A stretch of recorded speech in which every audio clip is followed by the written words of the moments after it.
Firstly, Islam is a divine religion. It is from Allah Azza wa Jal.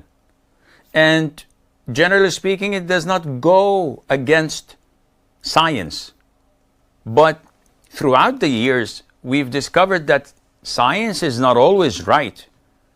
And so many theories that come up only to be proven after a few decades that they're totally bogus or wrong. And the theory of evolution is one of the closest and simplest ideas of its how bogus people are and how atheists mess up with people's minds, claiming to be scientific when it's baseless and ridiculous even.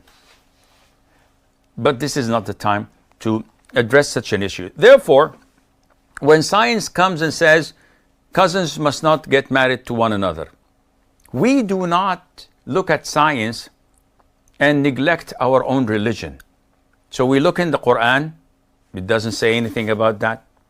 We look into the Sunnah, there's no prohibition, none whatsoever about that. On the contrary, we find that the Prophet himself, alayhi salatu wasalam, married his cousin, Zainab bin Jahsh, the mother of the believers, may Allah be pleased with her. If there was anything wrong, he would not have done that. Or Allah would have told us that this is not recommended.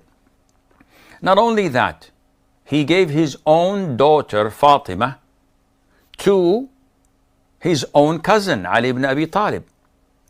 And they have the best of families existing till date with so many offsprings of theirs, healthy and sound.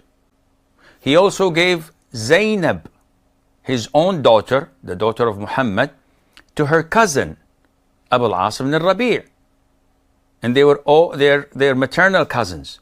So the whole of Islamic history has nothing against cousins marrying one another. So when science comes and says, oops, this is not recommended, this is not permissible or advisable, we, with all due respect, throw it in the dustbin. They say, oh, you will be responsible for any genetic diseases that come.